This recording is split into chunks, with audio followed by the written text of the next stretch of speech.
Buenos días, buenas tardes, buenas noches, somos Libres Libros en un capítulo más.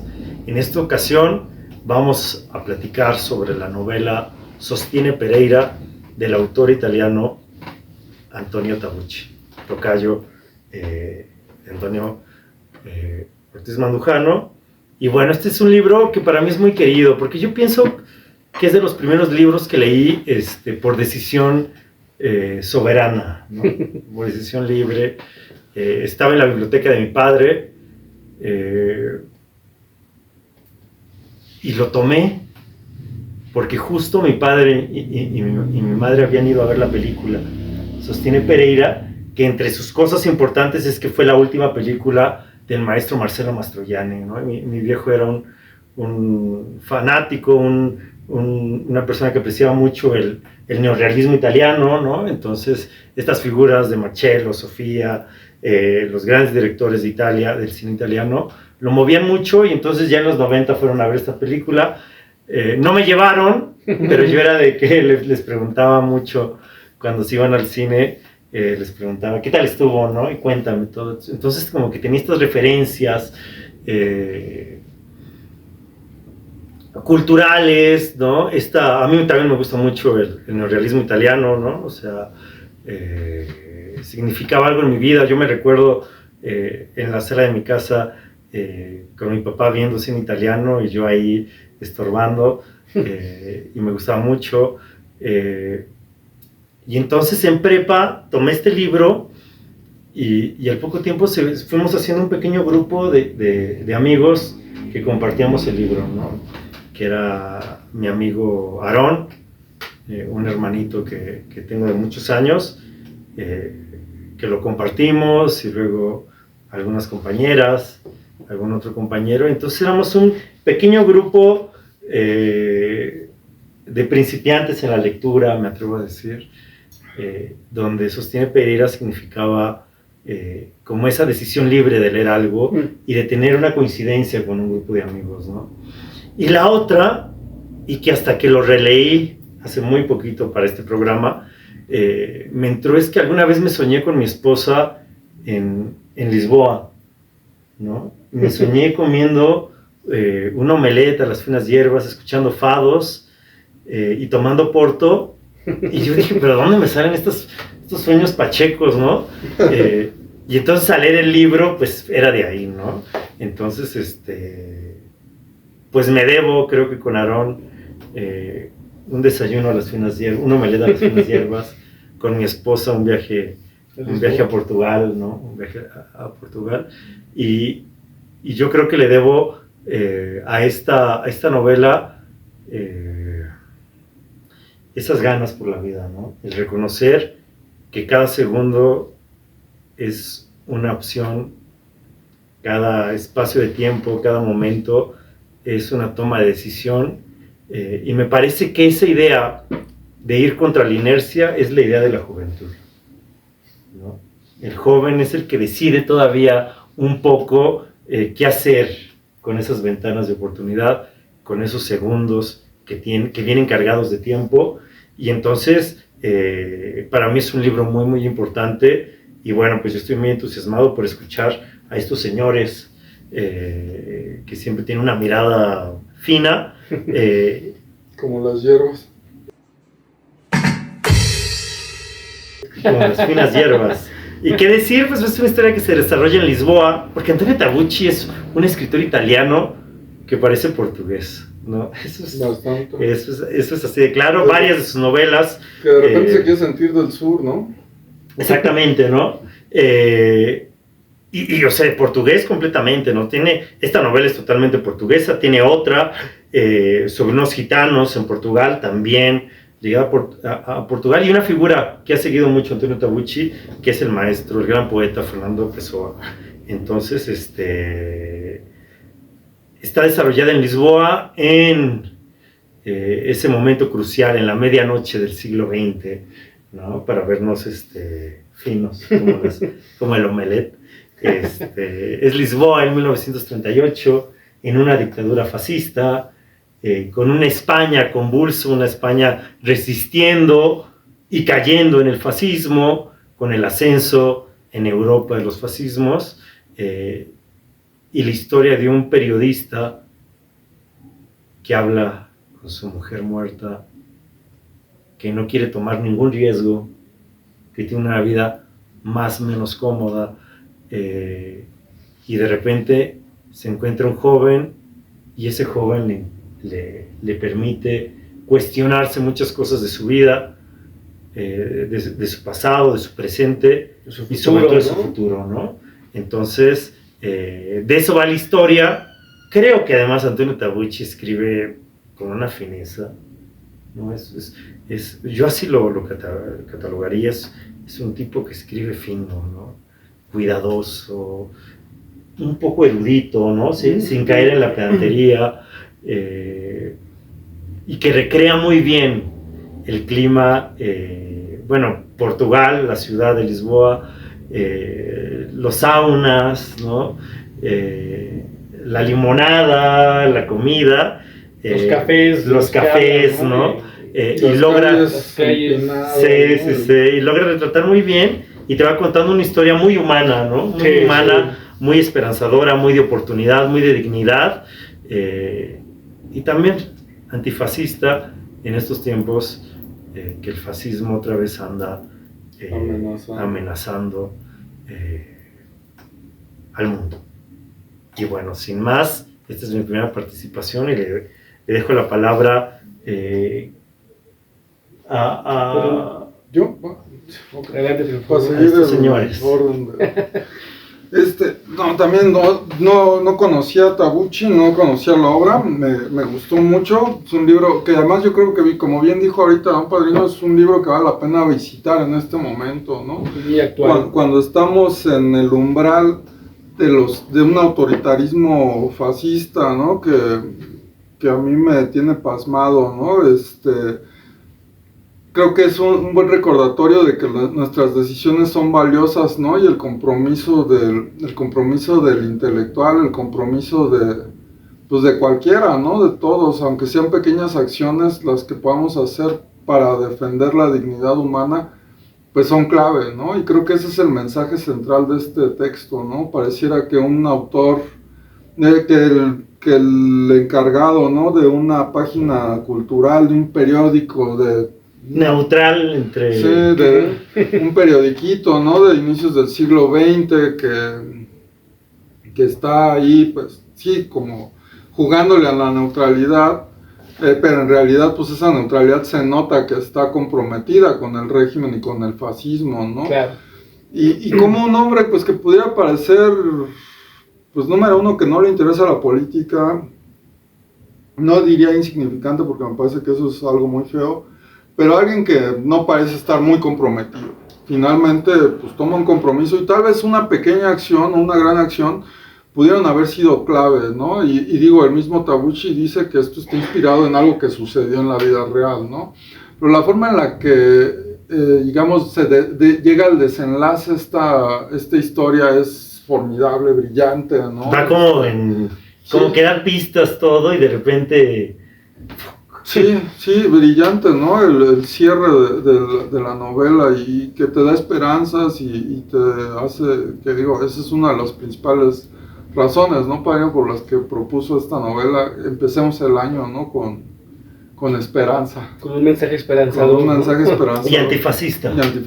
Eso es clave. Y a mí me gustó, digo, y la narrativa es sublime, ¿no? Es hermosa. La forma en la que él sostiene a lo largo de la redacción. Es maravilloso. Es muy, muy bonita, muy poética, ¿no? Realmente te habla de algo tan sencillo, de algo tan banal, pero te lo construye de una forma verdaderamente bella y el personaje es entrañable, ¿no? O sea, yo creo que no puedes evitar sentir una gran simpatía. Claro. Por el Pereira, ¿no? Verdaderamente un hombre sencillo, sin grandes pretensiones, sí, y pareciera que sin convicciones, pero que ahí está, claro. ¿no? O sea, pareciera incluso como que son su subconsciente, ¿no? Que me parece eso, ¿no? Sí, ¿no? Como porque es que ¿por qué ayudé a este tipo que me pide dinero cada que me ve? Y tiene que ver con este encuentro con el doctor Cardoso, me parece. Sí, ese que le doctor habla, Cardoso también, qué lindo. que para la época, bueno, no sé, padrino, termine. No, padrino, no, siéntate libre que tiene que ver con este personaje, con este médico, regresando a la obra. Me gustó mucho la historia, no conocía esta novela. Al principio dudaba un poco cuando iba avanzando en la lectura, no le agarraba muy bien la Dijiste, onda. el pinche Fabián ya... ¿Qué nos propuso el padrino esta vez? ¿Y por dónde vamos? Mejor vuelvo a leer Cañita. Pero me empezó a atrapar, me empezó a gustar, y finalmente me dejó un gran sabor de boca. Este personaje que se vuelve entrañable, que otra vez me parece que hemos hablado de personajes así como el de Matar a un ruiseñor, que probablemente no estén definidos políticamente en un aspecto, en un aspecto de la cuestión política.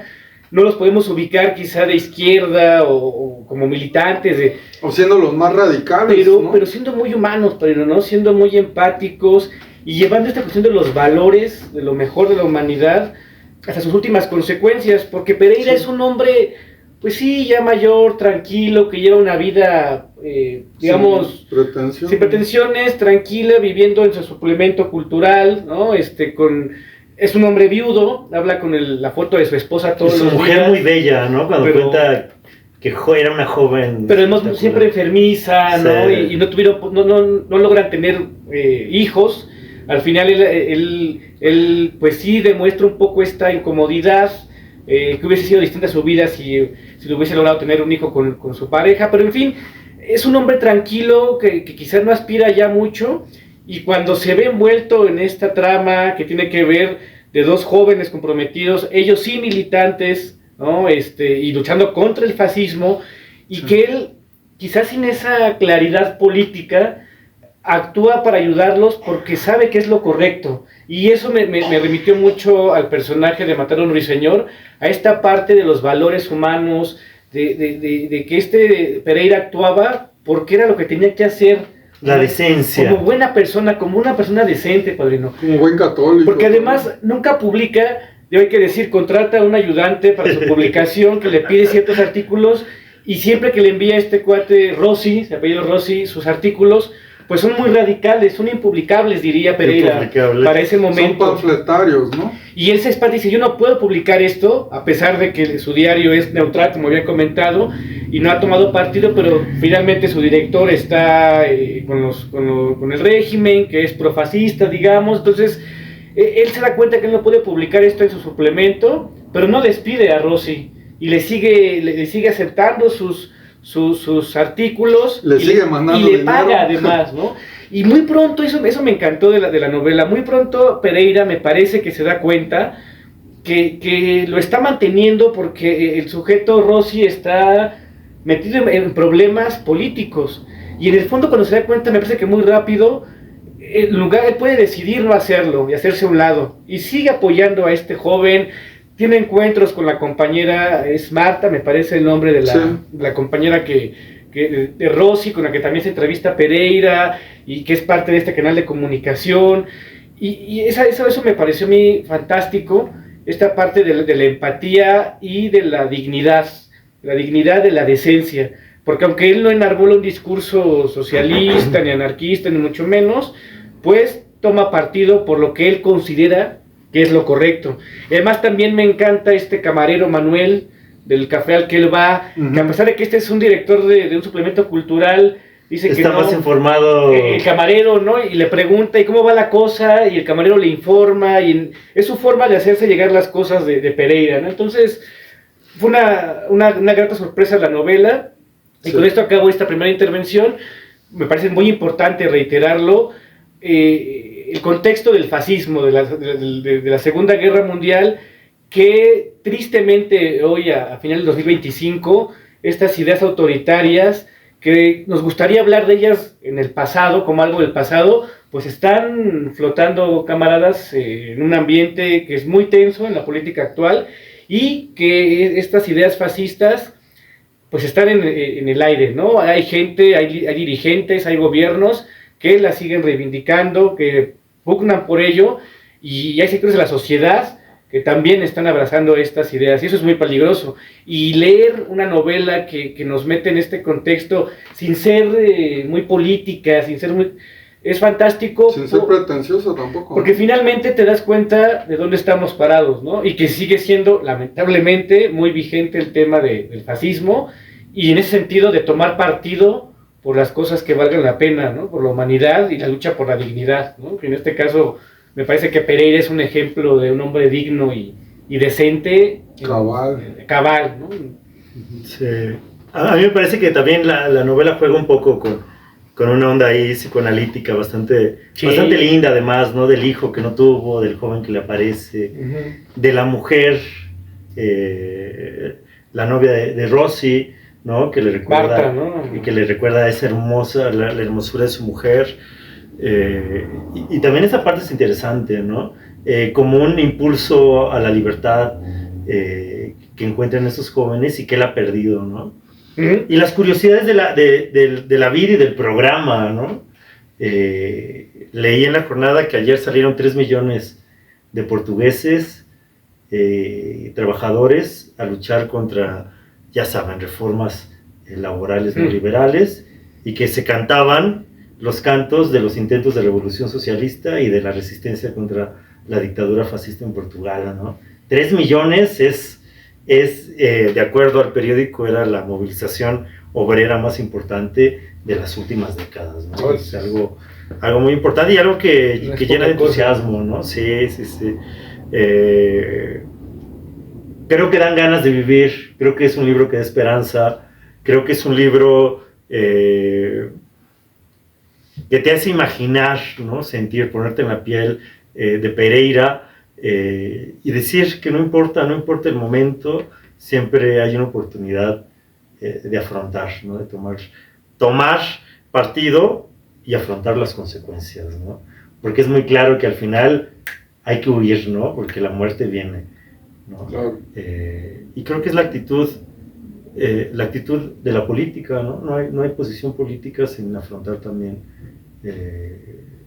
sus consecuencias, ¿no? Los riesgos también, Los ¿no? riesgos. Que ello implica, ¿no? Sí, yo creo que es una buena invitación a romper con esos sectarismos de repente, ¿no? Como de a huevo buscar al militante ideal. Sí, claro. Al que no se saca a Marx de la boca, o al Che, o los tatuajes, ¿no? Sino verdaderamente verle a la gente decente, ¿no? Y valorar esa importancia. A mí me parece que ahí... o sea, eso me recuerda, pues, a personajes que verdaderamente han marcado, ¿no? Porque han llegado a aparecer personajes tibios, ¿no? Que además cómo se utiliza la tibieza como acusación cuando dices, ¿desde dónde estás hablando de tibieza, no? Pero, pues, no sé, yo pienso, por ejemplo, en alguien como Arnulfo Romero, ¿no? El obispo de El Salvador, ¿no? Un hombre comprometido, un hombre que, pues, de hecho lo eligen obispo porque consideran que es alguien que no tiene ningún compromiso político, pues que es tibio, que va a ser ninguneable, ¿no? Y finalmente el tipo demuestra una convicción que lo lleva, pues, al asesinato. O sea, lo asesinan por decir algo como... Si lo que te están pidiendo, si la orden que te dan militar, policía, va en contra de tus valores, en contra de lo que dice la iglesia, en contra de la ley, no lo hagas, ¿no? Y pues por decir algo tan sencillo. Oye, y hablando de eso, hay un cura en la novela, claro, también muy interesante, ¿no? Antonio. Que él le dice, pues está difícil porque básicamente le dice, yo no estoy de acuerdo con lo que dice el Vaticano, ¿no? Sí. A lo mejor los radicales españoles republicanos mataron sacerdotes, pero hasta cierto punto dice, bueno, pero esos sacerdotes andaban haciendo cosas no muy pulcras, ¿no? Y ahora que también están recuperando la figura de Franco en España, ¿no? Sí, y bueno, yo pienso en eso, ¿no? Por ejemplo, en Óscar Arnulfo Romero, que lo eligen porque consideran que es un tibio y que no va a trascender, y el tipo verdaderamente se compromete. Lo mismo se puede decir, perdón que me ponga tan católico, pues del Papa Juan XXIII, ¿no? También se le elige diciendo, este tipo pues, no tiene postura, lo vamos a poder manipular, lo vamos a ningunear, y el tipo acaba haciendo una de las grandes reformas en la iglesia, ¿no? Y haciendo una de las iglesias católicas más progresistas que ha habido en la historia, ¿no? Uh-huh. Entonces a mí, yo veo eso en Pereira, ¿no? Este hombre que ni anda hablando de revolución, ni anda, no es estridente, no es... Pero el tipo muy reservado tiene, ¿no? Y parte a lo mejor de algo tan simple como decir, no puedes censurar algo como la cultura universal, ¿no? No porque un texto diga viva Francia en un preciso momento histórico, tú lo puedes censurar hoy en el siglo XX, no tiene sentido, ¿no? Y cuando le hablan, no, pero es que hay que defender la cultura portuguesa. ¿Cuál cultura portuguesa, no? Dice, venimos de aquí, de acá y de otro lado. ¿Qué es ser portugués? ¿No? Pero, pues si digo, hoy por hoy pareciera que hablamos de Navidad en las montañas y de textos como estos.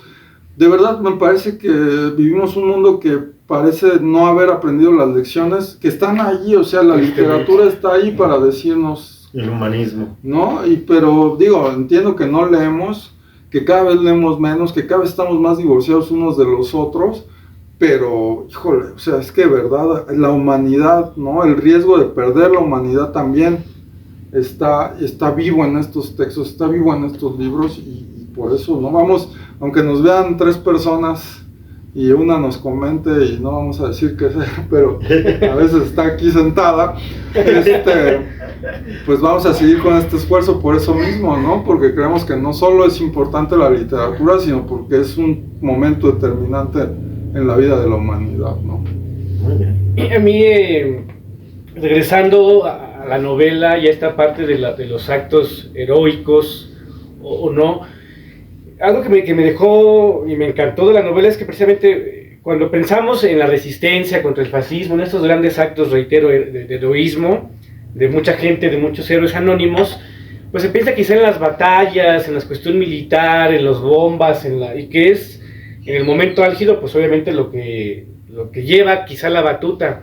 Pero por ejemplo, pensando en este personaje Pereira, que primero le echa la mano a Rossi contratándolo y dándole dinero, y Rossi, este personaje que sí es militante, usa esto para poderse mover, para la causa revolucionaria que ellos están defendiendo.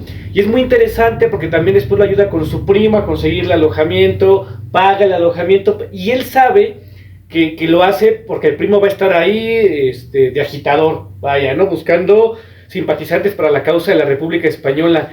Y eso me llamó mucho la atención y me encantó porque son estas cuestiones de estos héroes anónimos que dan protección, pues digamos, a los combatientes, pensando en la guerrilla latinoamericana, esta gente que muchas veces no participa en los combates directamente, que no toma el fusil, que no es una clandestinidad, pero incluso con su silencio, con el aportar algo, dar de comer, con permitir que se escondan en su casa, con mostrar un mínimo de humanidad. O sea, colaboran de manera muy importante para la causa. En el 68 todos los que ayudan a salir estudiantes de la plaza, o sea, Senatenco, o sea, estas acciones que parecen no contar al final de la historia, que son fantásticas porque sin estos actos de humanidad, de dignidad, de heroísmo, no se podrían entender las grandes batallas y no podríamos entender a estos luchadores y los triunfos de la lucha popular. Entonces, sí es tan importante el guerrillero o guerrillera o el combatiente que esté en la línea de fuego, por supuesto,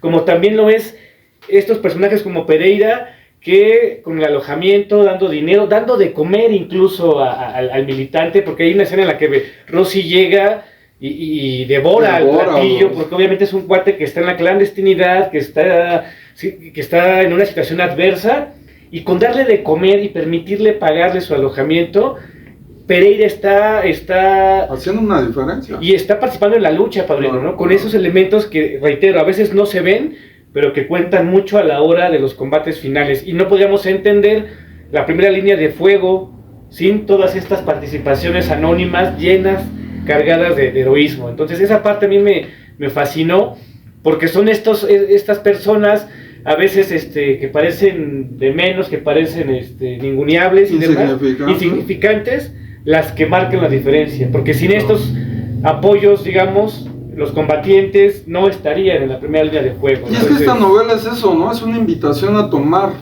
partido y claro, a tomar sí, postura, ¿no? Aunque sea de la forma más simple, menos comprometida si tú quieres, pero hay que tomar postura. Muy bien, yo quisiera cerrar este capítulo con dos reflexiones. Primero, que también que Tabucci, yo pienso que es el mejor escritor italiano de su generación, de la generación que nace después de la Segunda Guerra Mundial, ¿no? Él nace en el 43, digamos, ya en el final, y que tuvo su identidad política, ciudadana, en el antifascismo, ¿no? Así como muchos españoles la tuvieron en el antifranquismo y el antinazismo, ¿no? O sea, un nazi era un ser asqueroso que no merecía ninguna consideración, el antiimperialismo. Entonces son con estas grandes identidades libertarias, de justicia, de libertad, que nacieron en el siglo XX, ¿no? Y que dieron paso también a un periodo de conquistas importantes, ¿no? Con sus contradicciones y con muchas cosas, pero que se forjó ahí y que hoy está en riesgo, ¿no? Está en riesgo por el neoliberalismo y por esta extrema derecha. Y entonces Tabucci es parte de una generación que nace y crece con una identidad antifascista. Y no nada más en este texto, tiene Piazza Italia, que es muy bello, y tiene una historia donde un partisano está muriendo. Y en la cama, digamos, una especie de Artemio Cruz, pero partisano italiano. Se llama Tisano muere, si no me equivoco. También es muy bella, tal vez más densa, ¿no? Pero es bella y que muestra como este horizonte político que le toca crecer con mucha dignidad, ¿no? Y la última me parece que es una metáfora muy bonita que está escondida en las páginas de Sostiene Pereira, que también tomar una posición antifascista es apostarle a la vida. Claro. Porque justamente en este proceso de cambio, Pereira de repente no iba preparado y se mete al mar y se moja, pero además está un poco enfermo y está un poco gordo y no hay un traje para él, pero se mete y se empapa de mar, se empapa de vida en el momento, claro, que también decide apostarle a la dignidad, a la libertad y al antifascismo. Y sirva esta reflexión para dar cierre a este capítulo. Pero otra cosa, dejemos de frecuentar el pasado y empecemos a frecuentar el futuro. Eso me parece una gran frase, una gran... que eso es finalmente una cuestión de historia, este mensaje de esperanza, otra vez, ¿no? O sea, es un mensaje de esperanza, a pesar de la adversidad y de lo complicado que esto puede ser, y de las sombras del fascismo que están aquí, que están a la vuelta, hay esperanza, y eso es lo que me parece nos deja esta obra del maestro Tabucci, o sea, esta idea de la esperanza y que no estamos vencidos, compañeros. Para finalizar, decía Paco Taibo, me parece que él decía esta frase, que mientras no nos arranquen la alegría por vivir, seguimos nosotros venciendo. Cuando ya nos hayan arrancado la alegría, entonces ya nos jodieron, ya nos vencieron realmente, ¿no? Porque incluso en las peores condiciones de prisión política o de exilio, mientras exista la alegría por remontar eso, seguimos victoriosos. El día que nos la arranquen, pues ya no tenemos nada, y me parece que la alegría tiene mucho que ver con la esperanza, y esta obra pues nos llena de eso, y en momentos tan oscuros como los que estamos viviendo, pues no hay nada mejor que acercarse a la esperanza, camaradas. Y en este 2026 pues les deseamos esperanza, y permítanme mandarle un saludo a mi hermanito Aarón Muñiz y a Chido, Aarón. con la que leímos. Saludos. Al que le debo un omelette a las finas hierbas, y a la compañera, mi compañera Cintia Cecilia Pérez, que espero escaparme a Lisboa con ella. Feliz año. Feliz año. Feliz año. Like, suscribirse. Compartir a sus amigos. Y quédense otro año aquí con nosotros. Libres libros para el rato.